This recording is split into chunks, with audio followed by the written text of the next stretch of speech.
네, 2주에 한 번 사건 현장에서 벌어지는 일들을 경찰의 눈을 통해 함께 살펴보는 라이더 주민 시간입니다. 동대문 경찰서 홍윤기 경감과 함께하겠습니다. 어서 오십시오. 안녕하십니까. 네, 2주 만에 뵙겠습니다.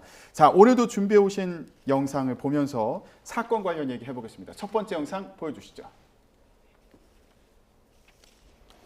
네, 성탄절 이브입니다. 아유, 무슨 일입니까 지금? 굉장히 큰 폭발이 일어나고 파편이 엄청나게 튀었어요. 유리가 산산조각이 났습니다. 도로까지 다 쏟아졌어요. 예, 지금 도로에 가득 그 잔해물들이 쌓여 있고, 아유, 이렇게 불까지 났습니다. 다음 날입니다.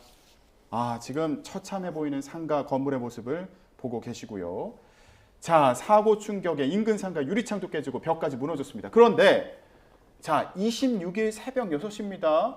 자, 폭발 사고가 일어난 현장에 저게 지금 원 안에 뭐죠? 사람의 모습이 보이는데요. 예. 두 명이 무언가를 들고 나옵니다. 뭐죠? 밥솥입니다. 아이고. 예. 예. 밥솥이랑 기타입니다. 아니, 기타랑 밥솥을 지금 폭발 현장에 들어가서 가지고 나온 거예요. 예. 경감님. 예. 이거 어떻게 된 겁니까? 저번 크리스마스 이브에 이제 대전 대덕구의 한 식당에서 LPG 가스 폭발로 추정되는 사고가 발생해서 그 인근 가구 이제 80여 채가 피해를 입고 12명이 다치는 그런 큰 사고가 아이고. 있었는데요. 예. 그러고 이틀 뒤에 이제 업소의 사고 조사를 위해서 설치해둔 폴리스 라인을 넘어서 지금 보이는 남성 2명이 들어가서 아까 보셨듯이 기타랑 밥솥 등 그리고 맥주 15병 등 70만 원 상당 물건을 가지고 나온 그런 사건입니다. 술까지 훔쳤단 말이에요. 아유, 지금 저희가 CCTV 영상 보여드리고 있는데 저렇게 폭발 사고가 일어난 현장에 들어가서 물건을 훔치고 나왔습니다. 저희가 또 다른 방향에서 찍힌 CCTV 영상도 준비를 했는데 그것도 좀 보여주시죠. 사고 현장에 가서 예. 자, 저렇게 폭발 사고가 일어나고요.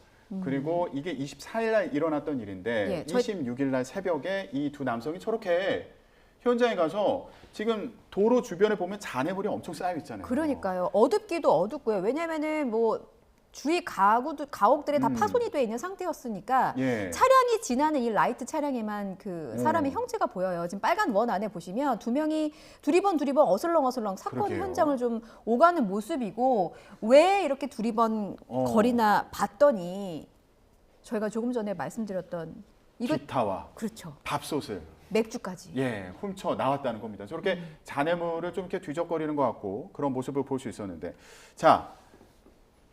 지금 사고가 일어난 현장에서 어떻게 저런 물건을 가져갈 생각을 했을까? 이것도 엄연한 범죄 아닙니까? 맞습니다. 지금 영상을 보면은 야간에 발생했기 때문에 야간 주거 침입 절도가 성립을 하고 야간 주거 침입 절도. 야간에 집에 침입해서 물건을 훔쳐갔다 이런 얘기인가요? 그렇습니다. 그러고 지금 2명 이상이 들어가서 절취 행위를 했기 때문에 이런 경우에는 특수절도죄가 성립해서 1년 이상 10년 이하 징역에 처벌하고 있습니다. 그렇군요. 근데 범인은 어떻게 잡은 거예요? 이거 그 혹시 누가 물건 훔쳐갔다 뭐 이런 신고가 들어온 겁니까? 예, 사고 현장에서 누가 들락날락 거리면서 물건을 가져간다라는 내용으로 신고가 접수가 돼서 12월 27일 날 인근 CCTV 이제 세대를 분석하면서 신고 접수 내용을 확인을 해보니까 불과 200m 떨어진 곳에서 이제 거주하는 외국인 2명 남성으로 이제 밝혀졌습니다. 200m면은 이 사고 분명히 알았을 텐데. 그렇죠. 아니 그 사고가 난 현장에 사람도 다치고 그런 현장에 어떻게 들어갈 생각을 했을까? 이것도 참 놀라운데.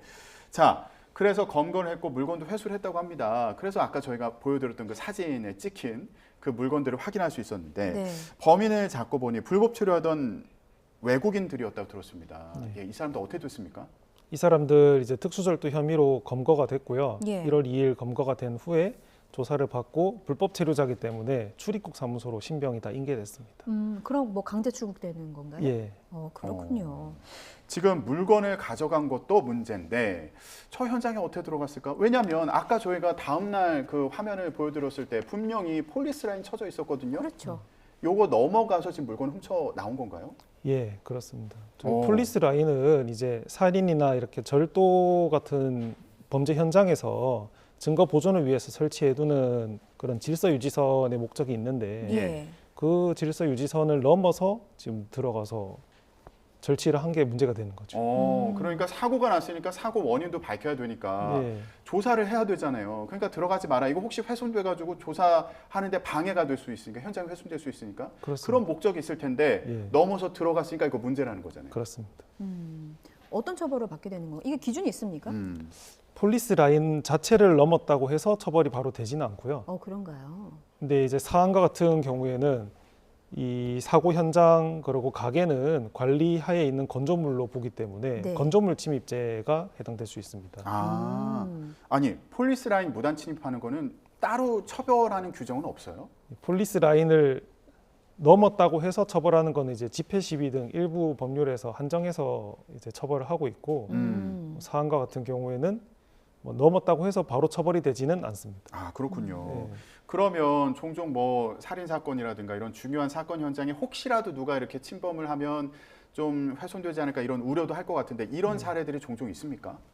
보통은 그런 사례들이 잘 없습니다. 일반 시민들이 출입 금지 그리고 경찰이 이제 출입 통제를 하고 있으면은 보통 그 협조를 잘 하시기 때문에 예. 들어오시거나 하는 경우는 잘 없습니다. 혹시 이런 폴리스 라인을 넘었을 때 이제 처벌하는 규정은 없다고 했는데 물론 그런 사례가 네. 그렇게 뭐 흔한 건 아니다 이렇게 말씀해 주셨지만 경찰 입장에서는 좀 보완했으면 좋겠다 싶은 부분도 있을까요? 아무래도 공무의 성격이 있으니까 뭐 공무집행 방해로도 처벌을 할 수 있겠지만 그것보다 조금 더 적용이 쉬운 법조라도 있었으면 좋겠다 그런 생각은 듭니다. 아 그렇군요. 폴리스 라인 얘기가 나와서 궁금한데 모든 사건 현장에 다 쳐지는 건가요? 폴리스 라인은? 아닙니다. 그 증거 훼손이 염려되는 경우에 이제 보통 설치를 하고 예. 그 위에도 사람들이 몰려서 뭐 질서 유지가 어렵다거나 그럴 때 설치를 주로 합니다. 예. 자 들어가지 말라고 하는 데는 들어가시면 안 됩니다. 그럼요. 예. 사건 현장, 뭐 사고 현장 이런데 증거 훼손될 수 있으니까 절대 뭐 영상 보고 따라해야겠다 이런 생각 하시면 안 됩니다. 저분들도 다 처벌 받은 거예요. 그렇죠. 그렇죠. 예. 예. 알겠습니다. 자 그러면 이어서 다음 사건도 알아보겠습니다. 영상 보여주시죠. 네.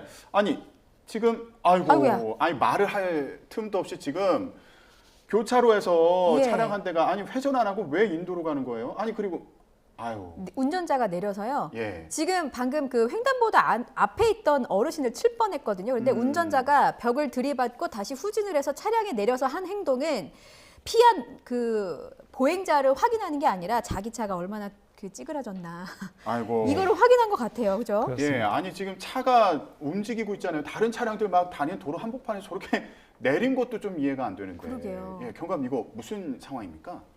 지금 보시면은 음주운전을 의심하실 수 있는데 그렇죠. 음주운전이 아니라 이 남성은 마약 투여를 한 남성이었습니다. 아이고, 마약을 하고 운전한 거예요, 지금? 예, 마약을 하고 지금 교차로 돌다 저렇게 인도를 들이받은 거예요? 예, 지난 15일이고요. 예. 성동경찰서에서 이 남성 마약류 관리법 위반으로 이제 긴급 체포한 후 구속영장 신청했던 사안입니다.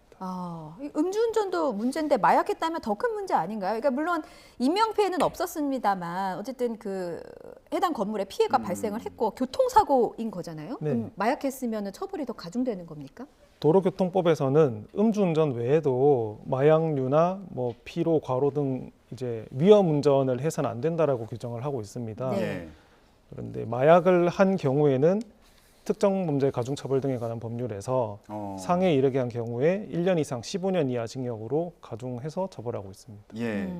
아니 안 그래도 요즘에 마약류 관련 범죄가 증가하는 추세인데 그러니까요. 지금 방금 보셨던 것처럼 마약을 하고 운전을 하는 경우가 꾸준히 나타나고 있다고 하더라고요. 어떤 상황인가요? 계속 증가하고 있는 추세인데요. 교통범죄 중에 마약류 투약 현황이 이제 2018년도에는 50건대다가 2022년부터는 계속 60건대로 계속 증가하고 있고 아이고. 예. 특히 이 사건에서는 향정신성 의약품인 케타민을 투약한 것으로 밝혀져 있는데 2018년도에는 이제 절반 정도의 비율을 차지하다가 2023년도에는 61건 중 55건이 향정신성 의약품을 투약한 것으로 나와 있습니다.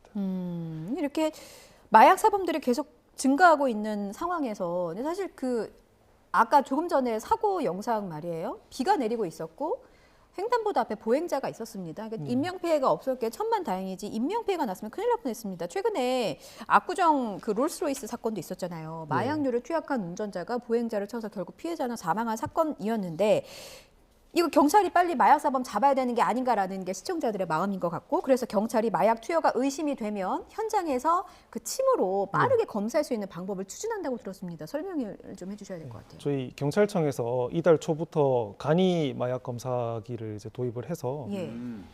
이제 침을 뱉어서 바로 확인을 하는 방식인데요. 예. 채취용 스펀지를 입안에 두고 입 주변을 문지른 다음에 3분 정도만 있으면은 뭐 필로폰 등 6가지 마약을 즉시 확인할 수 있습니다. 이 방법은 소변 검사보다 훨씬 더 간편하고 예. 현장 이탈 없이 확인할 수 있기 때문에 편리하고요. 예. 그리고 정밀 검사, 뭐 채모, 머리카락이나 이런 채모 통해서 검사하는 것보다도 역시 효율적입니다. 그러면 기존에는 어떻게 했나요? 그러니까 운전을 하다가 뭐 사고가 났거나 이런 상황인데 이 사람이 마약을 한 것 같다 의심될 때 기존에는 어떤 방식으로 검사를 했습니까? 주로 소변이나 채모 검사를 했고 예. 만약에 운전자가 채취에 불응을 한다 그러면은 압수영장 받아와서 강제로 채취를 하는 방식을 택했습니다. 그러면 소변이나 뭐 채모로 검사를 하면 시간이 좀 걸렸겠네요. 그렇죠. 그럼 지금은 현장에서 만약에 이 사람이 동의하지 않더라도 이렇게 검사를 할 수 있는 건가요? 아니면 이것도 동의를 받아야 되는 건가요? 사실 채취 검사 키트가 나왔다고 해도 여전히 동의를 받아야 되는 실정이고요. 만약에 음주운전 같은 경우에는 음주 측정 요구에 불응하면은 즉시 처벌하는 규정이 있는데 네. 마약류 의심이 된다고 해서 마약류 키트의 측정 거부를 한다고 해서 처벌이 되거나 하지는 않습니다. 규정이 없는 거죠. 그러면은 지금 같은 상황에서 만약에 운전자가 그 마약 검사에 동의하지 않으면 압수수색 영장을 또 따로 받아서 해야 되는 거예요? 예, 거절해도 처벌받을 규정 자체가 없기 때문에. 그렇습니다. 그렇군요. 그러면 저희가 지금 조금 전에 봤던 저 영상 같은 경우에도 지금 도입한 예. 이 검사를 통해서 마약을 했구나 이렇게 확인을 했던 그런 상황인가요? 예. 그리고 자택도 수색해서 예. 자택에서 마약류를 확인을 했기 때문에 예. 더 이제 수월하게 구속영장 신청할 수 있었던 상황입니다. 아니 저희가 앞서서도 수치를 보여드렸습니다만 네. 교통 범죄 중에 마약류 투약 현황이 지금 뭐 해마다 60건 정도씩 나타나고 있는 그런 상황이고 약물운전으로 면허가 취소된 건수도 요즘에 뭐 80건 넘게 나타나고 있네요. 예. 지난해 1월부터 10월 사이에 82건이었습니다. 그런 만큼 마약을 하고 운전을 하는 경우가 많아지고 있어서 이거 단속을 철저히 해야 되는데 제도에 조금 빈틈이 있다 이런 좀 아쉬움이 있다는 거잖아요. 예, 마약 측정을 요구를 했을 때 만약에 거부하면 처벌할 수 있는 그런 규정이 신설됐으면 좋겠다 그런 바람이 있습니다. 음주운전 같은 경우는 음주 측정을 거부하면 처벌할 수 있는데 예. 마약 이거 검사해야 되는데 거부했을 때는 검사도 못하고 예. 처벌도 못하고 그런 난감한 상황이 있을 수 있겠군요. 알겠습니다. 제도적인 보완까지 이루어졌으면 좋겠습니다. 오늘 얘기 여기까지 듣겠습니다. 동대문경찰서 홍윤기 경감이었습니다. 오늘 말씀 잘 들었습니다. 감사합니다.